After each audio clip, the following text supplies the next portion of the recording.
Welcome back to another episode of the Draw Control podcast. On today's episode, I am joined by rising sophomore on the Cincinnati women's lacrosse team, Hailey Joy Simpson. Last season, Hailey had 22 goals, 26 points, 31 draw controls, and 12 ground balls.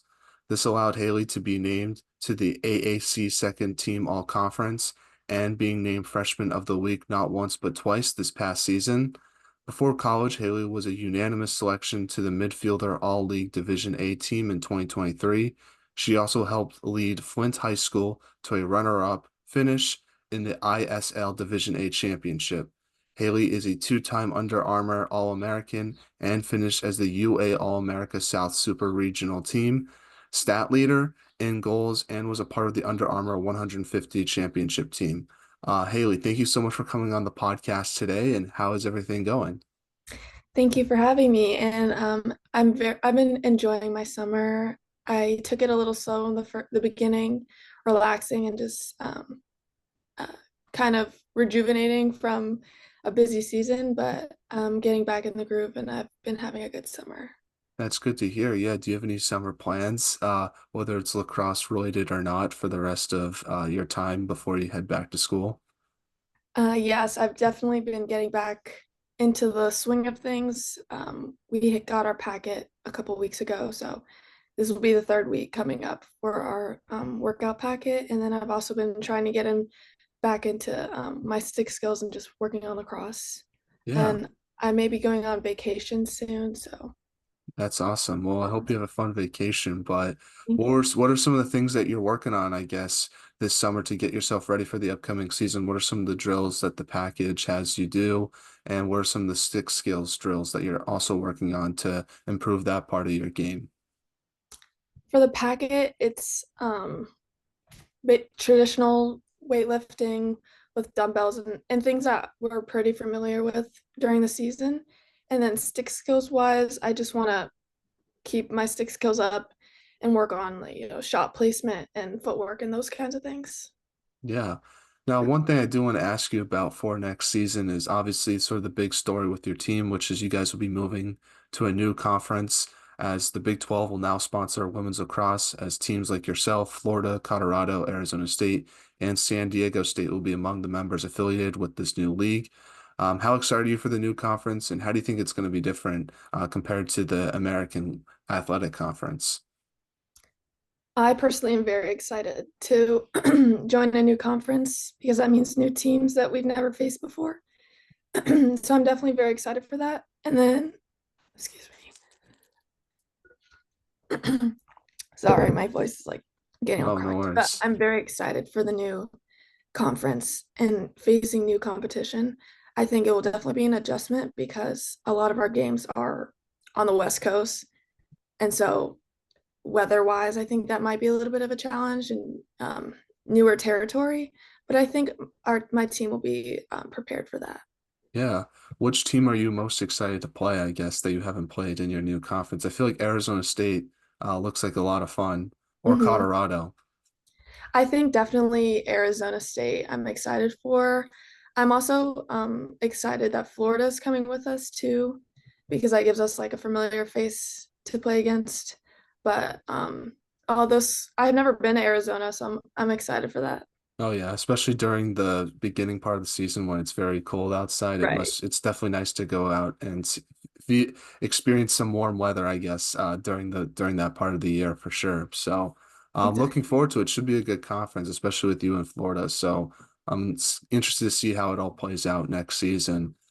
But I want to transition now and sort of talk about the beginning of your career and sort of work all the way up to where you are today. So, from the research I did on yourself, it says that you're from Reston, Virginia. So, talk about growing up there and how did you start playing lacrosse? Yeah, I've lived in Reston my entire life. And I actually started playing lacrosse because I had a neighbor who played lacrosse, and she was one of my really good friends at the time. And she was older than me, and she introduced me into lacrosse because she was playing at the time. So she gave me like an extra stick, and just I just fell in love with it and felt I fell in love with it playing with her. So that's kind of how I started in fourth grade. And did you watch any of lacrosse growing up? And if so, who were some of your favorite players and teams that you admired? I actually didn't watch lacrosse growing up when I was younger, but as I got older, I definitely started watching more. I think as of right now, my favorite player is probably Emma Ward, but I think back then it was definitely Taylor Cummings for sure. Now, before college, you played for your high school at Flint Hill. So just talk a little bit about your high school lacrosse experience and what you took away from it. And what's like your favorite high school lacrosse memory when you look back on your Flint Hill lacrosse days? Yeah, so my high school lacrosse experience was a little bit different because my first season of high school lacrosse was cut short from the pandemic my freshman year. So then during the pandemic, I switched to Flint Hill for a private school so that I could have an opportunity to go into school and not just be virtual. So my sophomore season was a little bit tricky with COVID and everything. We had to play with masks and everything. So it wasn't the traditional season. We had to travel separately. We couldn't travel together as a team. But then my junior year is when it was pretty much back to normal. But my coach was not a lacrosse coach. She was a field hockey coach. So that was definitely an adjustment to play with someone that didn't have like this specific lacrosse, I guess, training. But then my senior year is when I had a lacrosse affiliated coach. And that I think that was my favorite season. Yeah. And yeah. Were you sort of, how did you sort of like get improved without someone that knew like the X's and O's of lacrosse? I feel like that's got to be a difficult challenge to sort of handle, not just for you, but for the rest of your team. Yes, definitely. But it helped me with like my leadership because I had to kind of step up and help, you know, not necessarily run the drills, but just help my teammates when it comes to lacrosse IQ. So I think that was beneficial for me in the long run, but it definitely was an adjustment. Yeah. Would you consider yourself like a vocal leader or sort of a lead by example type of player? I would say vocal probably. I'm really big into like team bonding and encouragement. So I think I'm definitely more of a vocal leader. Now, talk a little bit about how you think your high school lacrosse experience sort of helped prepare you for college lacrosse with Cincinnati. I definitely think that just working in that team aspect was definitely something that helped me a lot. And I think being a bigger presence on the field, especially being like a junior or senior on the team, you're definitely the older, people look up to you. So I think just using my skills to help my team, I think definitely helped translate for lacrosse in college. Now, let's talk about your recruiting process with Cincinnati. What was that like for yourself, and what made you want to go there versus other schools you might have looked at? So Cincinnati is actually very far from where I live. It's about 8 hours driving. So initially, I thought that Cincinnati was way too far. I wanted to be somewhat close to home, but when I went on my visit, it was just like I loved every moment. And what really sold me was I love my coaches. Like they're absolutely amazing. And I think that's definitely how I made my decision. And once you got to college, what was sort of like the biggest adjustment you had to make to college lacrosse? Definitely the physicality and the speed of the game. I was not prepared for how physical girls can be. So I think that's definitely something I had to adjust to because I think the high school game is there's a lot more rules and not as much contact. But when you get into college, I mean you're an adult now. So you Yeah. play against girls that have been playing for 4 years or 5 years. So that's definitely something that I had to adjust to. Yeah, and obviously there were some rule changes this past season that made more green cards happen. So I'm curious if you found it easy or challenging to adapt to those rules. I feel like probably guess a little bit easier because you're so the physicality was something that stood out to you once you got to college.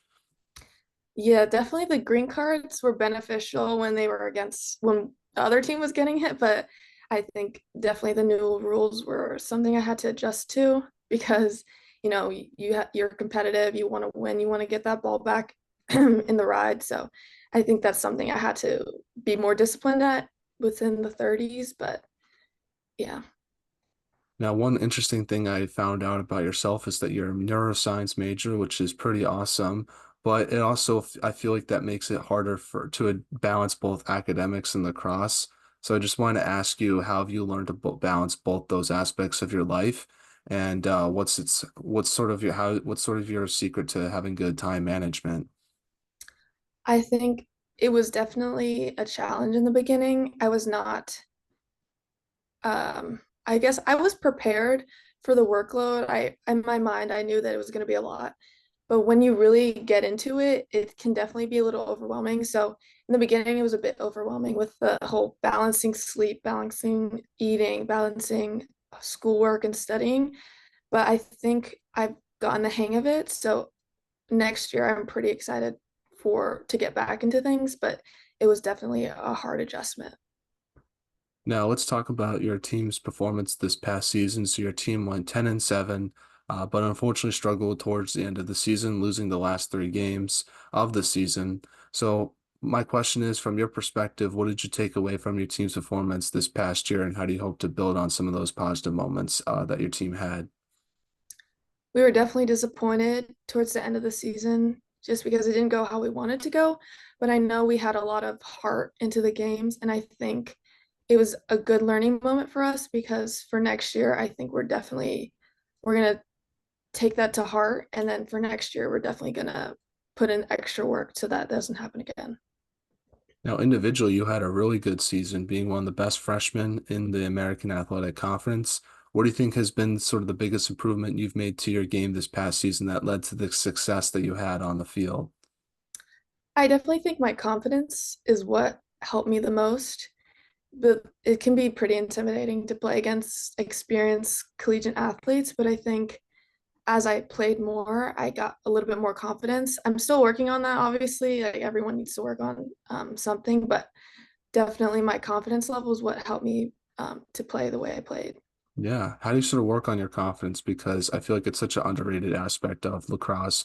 Because if you don't have a lot of confidence, it obviously is going to affect the way you play. And obviously, games are very like kind of like roller coasters, a lot of motions Right. with highs and lows. I'm curious how you sort of manage all that during a game, but also before and after one as well. It was definitely not all by myself. My coaches are always there to uplift us. So I think talking with my coaches, they've definitely helped kind of give me that confidence. And I know that my teammates have my back. So I just got to put all the extra stuff aside and just play my game. Now, how do you work on your versatility as a player? Because one thing I've noticed about you is you're very good both attacking wise and defensive wise with those ground balls that you've got. So I'm just curious how you sort of work on your versatility as a player during practices. I think it's important to focus on not just one specific aspect of the game, like not just my shooting placement or, my footwork, but I think balancing all of that and making sure that I'm working on both sides of the field to make sure that I'm playing to the best of my ability. Now, random question, but I'm genuinely interested is what was your favorite road stadium to play at? Ooh, that's a hard one. I think Wofford was definitely my favorite because it was really beautiful there. And that was during our spring break trip. So it was also just the weather. It was pretty hot, but I think I really like that field. Now, what last lacrosse question before I get to the non-lacrosse segment, which is what are your team and individual goals and expectations for next season? A team goal definitely is to make our conference playoffs this year and just to have a not as well better season than last year. I think we want to work very hard so that we can make a difference in the Big 12 conference and just put our name out there even more. And I think a personal goal for me is just to produce more than I did last year and just um, kind of step up and be somewhat of a leader on the field. Yeah, that's definitely good goals, and I'm excited to see what your team accomplishes next year. I feel like you guys were sort of a sleeping giant this past year, so we'll see if you guys can make that next step and become one of the powerhouse teams in the Big 12, which I think is very, very likely to happen. So let's move on to a segment I like to call Five Questions that have nothing to do with sports. And the goal of the segment is to hopefully get to know you a little bit more off the field. So my first question to you is if there was a movie made about your life, who would you want to play yourself? I definitely would say Zendaya. She's definitely like my favorite actress. So Nice, nice. Now, what is the most underrated holiday and what's the most overrated holiday? I love all holidays because you either get a day off or a long weekend. So there's really you can't go wrong with any holiday. But I would say probably underrated Veterans Day just because I have a lot of family that's been in the military, and I think that's a holiday that we should put a little bit more respect on. Yeah, for sure. I totally agree with you on that. I would say overrated for me is Halloween. I just feel like the best aspect of it is trick-or-treating. And then once you get older, that gets taken away from it. So it's not as fun as it could be. Yeah. And then underrated, I'd say is 4th of July. That's always a good one. Just sort of Mhm. the vibes, summer vibes, fireworks, good food. And it's sort of low key compared to like Christmas and Thanksgiving. So that's the one I would go with for underrated holiday. Yeah, I would agree with Halloween. I used to love Halloween, just obviously the trick-or-treating and dressing up, but like you said, I haven't really done that this being older, so Yeah, yeah. It's like taking away the present aspect of Christmas right, after you turn like 16. It just does it's not the right, same. You exactly. can't do that. So I feel like I feel like they should find a way to let adults trick or treating, but maybe I'm I a little agree. crazy with that statement. But now next question is who has the best style off the field on the Cincinnati women's lacrosse team besides yourself, obviously. Oh, I would say that's a hard one because I actually like pieces from all of my teammates, but I think overall, maybe my teammate Malia, I Hmm. think she has really, really good style. Now, what is the most interesting thing you've read or seen this week? Ooh, I don't know. I actually don't know I don't know. I haven't really obviously what's going on in the world with politically, I think is the most prominent thing I've read Hmm. this summer. Yeah. I feel like for me, some cool documentary about some guy named Hobie Baker who has a trophy named after him for the top college hockey player, but just Oh, really interesting life. And I thought that was a good documentary. And mhm, then also just seeing, I'm a big hockey fan, so I saw this article about how the Capitals acquired this website called Cap Friendly. And the mhm, website's going to go dark after July, which is disappointing because I had all the salary cap information for every mhm, team. And it's sort of interesting to see sort of like why they're acquiring it and like how analytics have become such a huge part of sports because every team now has analytics department and the Capitals were sort of mhm, lacking behind that. And now they have it. So now they are going to try to use the resources to sort of improve that area of their department. So I just thought it was interesting how analytics and stats and all that stuff have become such a mhm. huge part of sports. Yeah, definitely. Now, last non-lacrosse question is what is one item on your bucket list that you would like to do one day? I really I'm a big foodie. Like I love trying new food, so I definitely think taste testing around the world is definitely something I want to do in the future. Nice. Which country do you think has the best food? Ooh, I don't know. That's a hard one. I couldn't pick, but recently I saw a video from it was Hawaiian food and it looked so good and that's definitely something I want to try. Yeah. I Yeah. feel like probably Italy, in Italy, my yeah. opinion. But I feel like, I don't know, I feel like there's a lot of cool spots like here in the US that I would like to try, just because we have such a Right. diverse food culture. So I feel like Mhm. I would have to do that first before I go to Europe. Right, yeah.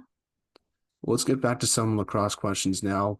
First one is, what should be done to help grow women's lacrosse from your perspective? I definitely think broadcasting would be beneficial. I know some of my games weren't live streamed on like ESPN Plus. They're on like networks that you have to pay for, not easily accessible. So I think making sure that games are on those mainstream networks would definitely help grow the sport. Yeah, I totally agree with you on that. And just having staggered start times for the tournament, I think, is also important. So Mhm. people can watch as many games as they want versus having to pick which game they want to watch in the women's tournament. Because I know in the men's they do that. So I feel like that's something that I think is easily fixable that can help the sport grow even more. Right. Now, last question for you, Hailey, is just do you have any shout outs you want to give to any of your family members, friends, and teammates? And who should we have on the podcast next? Ooh, obviously I want to shout out my lovely team. I love all of them and I miss them. And then my parents that have just been there for me all the time. And I definitely think, like I said, Emma Ward's my favorite. So I think maybe Emma Ward next. That would be All cool. right. I will definitely try to get her on. It might be a little bit difficult, but we'll definitely try. But I just want to say thank you so much to you, Hailey, for coming on the podcast. I really appreciate your time. I think you're a great player and even better person, and super excited to see your team play next season and see the stuff that your team accomplishes as well. Thank you for having me. This has been fun.